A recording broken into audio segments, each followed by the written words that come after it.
Today in the studio, we're lucky to have two of American Samoa's finest entertainers. We have 10-6, aka Jordan, and we also have the Ice Cream Man, aka Ernie, right? Why don't we just start real light? Jordan, tell them how you got the name 10-6. Oh man, I can't tell anybody how I got You that can't name. do that? No, I can. It's my initials and number. Because when I was a DJ, I was trying to find a DJ name, so it couldn't have been DJJF. It's too many letters, so I just took J, the 10th letter of the alphabet, and F, the 6th letter of the alphabet, and just made it 10-6. And that's how I got my name. Ice Cream Man. Isn't it obvious, man? I love ice cream. Actually, no, the name Ice Cream Man, actually that came from a party we were having at my house this one night, and it was a while back, like a long time ago. I was just starting to do beats, like messing around on the computer, doing beats, and then we're just partying, hanging out, and then I played one of the beats that I made, and one of my friends, one of my boys was like, that sounds like an ice cream truck back in Cali, man. And then they just started joking and messing around, calling me Ice Cream Man, and I guess the name just stuck. That's how it is. Never knew that. Handle. How'd you get into the game? Oh man, with this guy right here, I remember back in high school, I think we were juniors, was it? Sophomore, junior? And he used to be the beatbox guy. Do that whole beatbox thing, everybody have a circle, and whoever wants to rap, they just jump and start rapping. But then again, it goes way back to when I was a kid. Like, I used to record the dedications on 92.1. Before you had CDs and thumb drives to burn, we had to press the record button, and then we had to stop it before the DJ came on. But if he came on, we had to try our best to delete it. I don't know if y'all remember that. There you go, you got dead air. And all the songs I used to record, man, you can ask anybody, my closest friends, family, my cousins. I probably listened to a song a couple times, and all of a sudden start rapping it to them.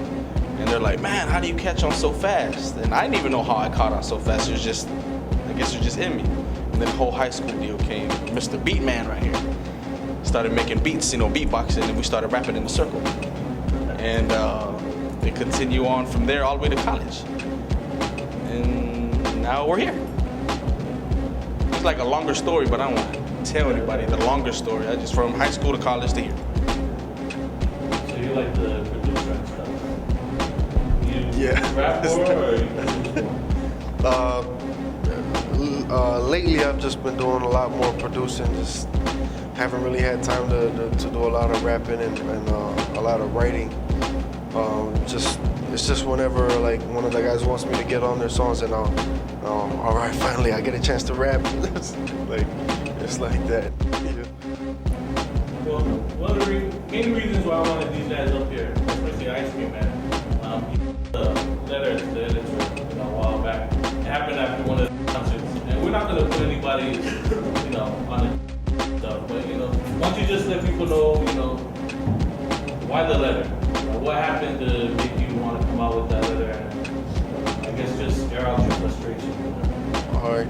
Well, it was on the. First of all, I didn't write a letter to the editor. It was on the Samoa News website. It was an article that one of my boys, he works there. He did the article for that concert, the Maliumai Summer Jam, and it was just. It came out like a couple days before the thing, it's a promotion kind of thing for the concert, and then I just happened to go on it after the concert, like a couple days after the concert, and then I read some of the comments that people had said, it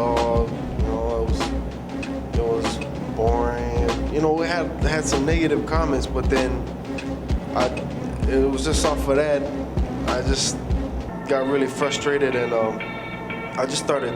I just wrote a comment, and then all of a sudden, the comment turned into a full page in the Samoa News letter to the editor thing. I was just saying, it's terrible that, and this happens a lot. Like, you see, like, if there's like a couple people who go up there and, they make a fool of themselves, or, they don't do so well, people don't like them all that much, and then all of a sudden people judge the whole show based on that one performance, I mean, that whole night was it was a lot of people that performed that night and entertained, and they did a really good job. And then, I was just frustrated that, some people were just judging the whole thing based on just, a few bad apples. But, it happens. So then, yeah. Shout outs to Penny Uzu. Do your thing, girl. Handle. Jordan, were you performing that night? Yes, I was. How was it? As far as the whole experience, was that like the biggest thing they did as far as the audience and the show itself? It was one of the biggest things I've done. But the show was good. I mean, I enjoyed myself. But like you said, somebody commented on there, instead of constructive criticism, they just like threw it at us like, you guys sucked. And I didn't like the show. It was terrible. Can he say that? Can he say that on the show? All right, I'm just saying. Yeah. And like you said, they judged the whole show off of a couple of people, and they said everybody sucked. But overall, man, I loved the show. It was fun. Who helped put the show together? Who were the main people that put it together? Penny Girl. Penny Girl put the show together. She did a hip hop head too. What? She just likes to. I think she appreciates. Yeah, there you go. She appreciates the work. Yeah. So she was trying to put stuff together, and I give it up to her because it was a good job, man. She put everything together, I guess, the way she saw it, and it was a really good show. I was happy about the show. There was no faults. I love the show. And I'm assuming it was like the first of its kind, right? Has anybody else tried to pull off a hip hop show like that? I don't think so. Not that we know of. But yeah. So obviously, you can get your growing pains when you try to start off something like this. There's going to be some haters that don't know how to give constructive criticism. Yeah, and it's hard. Yes. So what do you guys see the industry in America Samoa in a few more years? I know we're still probably in our infant stages, right? So what do you see as where should we be at in like 3 or 5 years? As far as the whole hip hop in American Samoa, or like the record label? And as far as hip hop in general, are we going to be out there like Radna and stuff, international? Where do you see us? Where should we be? And trying to think of an answer, right? Well, I think, the hardest thing about that is, for American Samoa, we're such a small island. I mean, you look at Upolu, I mean, with all the jokes that, we crack about, people from Upolu, I mean, look at what they've been doing so far. Star Search, all their hip hop dance competitions, all those things that they're doing, and they've got major sponsors. Like, they just sell Samotel, that's now Blue Sky, and all these other sponsors over there. They're doing it for the youth. They're not doing it for Mr. T and Zipso or Master Songi. They're doing it for the youth. Then you look at us, the ones cracking jokes about them. What are we doing? And then I think that's where we've got to start, and we got to start with the youth. You know what I'm saying? Because right now, there is really no industry. We don't have a market for Samoan hip hop, island hip hop, the way we do it here. The only chance that we have of making any money is to put it up online, put it up on iTunes, and then when we put our songs up on iTunes, we're not counting on our fans from American Samoa. We're not counting on the local customers from here. We're counting on the Samoans in the States, in Germany, in China, the Samoans in Australia. We're counting on Samoans. And then their friends, they'll tell their friends, hey, go download this song for 99 cents. But then I think what really started getting to get the ball rolling for us was the music videos. And shout outs to Whitcomb Media, my boy Toulon, Whitcomb, Holla, for doing these music videos and getting them out there. Because when I think the first couple of videos that he started putting out, we started getting like 40,000-50,000 hits on YouTube.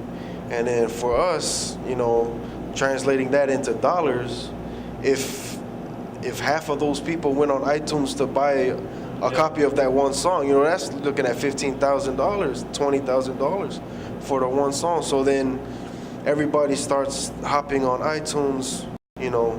So we're starting to create a market on iTunes for Samoan Island hip hop. They're calling it feel good music.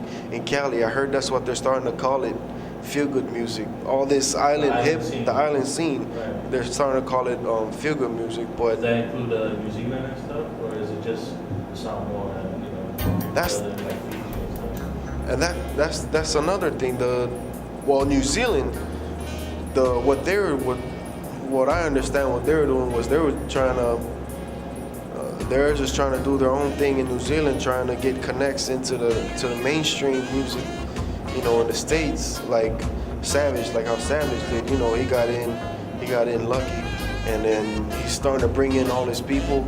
Radna's in, you know, the Decepticons, they're going into mainstream music, that is, though. So the market is big in Upolu. The market is way bigger in New Zealand for our music, and we get a lot of comments on Facebook, on YouTube, from people in New Zealand, people even in Fiji, in Australia. They see our videos, Well, that's and they hear. because I know you guys have some kind of trip to. Not everybody's going, but there's a few local artists that are going to Upolu, Oh yeah, for sure. So American Samoa does have something to offer, right? I mean, you know, maybe we don't have the production and the packaging like New Zealand and Upolu, but you know, I think there's something to say. Whether it works, you know, we are Americanized. That you know those people in Upolu and New Zealand, you know, they like that swag that you know American Samoa has to offer because we are Americanized.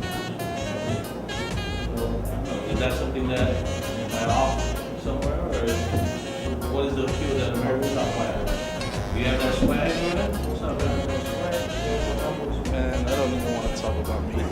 But I want to talk about the other artists. Man, they're really good. I think they have a lot to offer when they go to Upolu or go to Samoa because, well, I'm gonna be honest.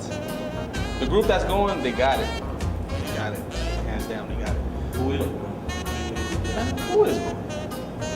Big Joe's going? Oh man, 3 Corner. Yeah, one of my few favorite. I like to listen to the local music. That's one of my favorite ones. Folawa's going from Shack House. Jay-Z's going. My man. Oh, Nina. Well, as far as I know, everybody's who is going to Upolu, they got it. They got it. They got the swag. So we got something to bring to the table, you know, Yeah. right? They're gonna put on a good show when they get out there. What about here locally? Is there anything that's going on as far as you guys got something coming up? Oh,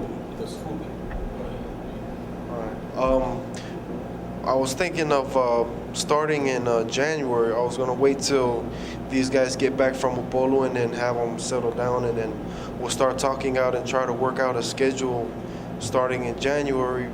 I wanted to put together an hour show with like a lot of different artists to go out to like one high school a month, go out to the high schools, do an hour show like during their lunch period, their lunchtime.